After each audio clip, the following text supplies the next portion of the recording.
Simon, a man from Cyrene, Alexander and Rufus' father, was coming in from the countryside. They forced him to carry Jesus' cross. They brought Jesus to the place called Golgotha, which means skull place. They tried to give him wine mixed with myrrh, but he did not take it.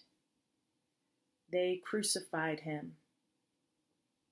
They divided up his clothes, drawing lots for them to determine who would take what. It was 9 a.m. when they crucified him. The notice of the formal charge against him was written, "The King of the Jews." They crucified 2 outlaws with him, one on his right and one on his left. People walking by insulted him, shaking their heads and saying, "Ha! So you are going to destroy the temple and rebuild it in 3 days, were you? Save yourself and come down from that cross." In the same way, the chief priests were making fun of him amongst themselves, together with the legal experts. "He saved others," they said, "but he cannot save himself. Let the Christ, the King of Israel, come down from the cross. Then we'll see and believe." Even those who had been crucified with Jesus insulted him. From noon until 3 p.m, the whole earth was dark.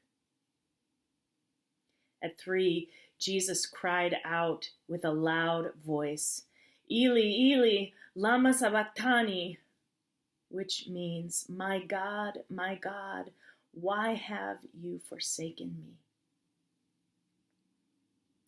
After hearing him, some standing there said, "Look, he is calling Elijah." Someone ran, filled a sponge with sour wine, and put it on a pole.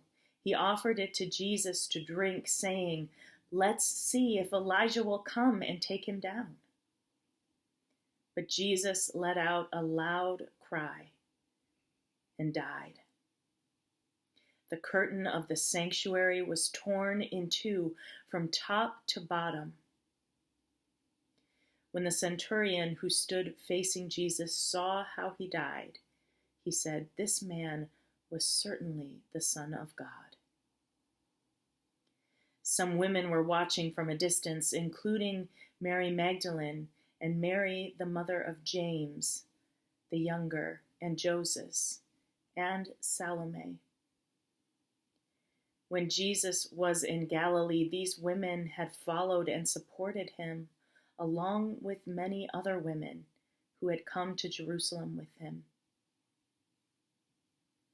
Since it was late in the afternoon on Preparation Day, just before the Sabbath, Joseph from Arimathea dared to approach Pilate and ask for Jesus' body.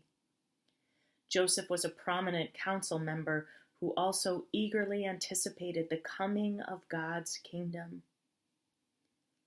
Pilate wondered if Jesus was already dead. He called the centurion and asked him whether Jesus had already died. When he learned from the centurion that Jesus was dead, Pilate gave the dead body to Joseph. He bought a linen cloth, took Jesus down from the cross, wrapped him in the cloth, and laid him in a tomb that had been carved out of rock. He rolled a stone against the entrance of the tomb. Mary Magdalene and Mary, the mother of Joseph, saw where he was buried.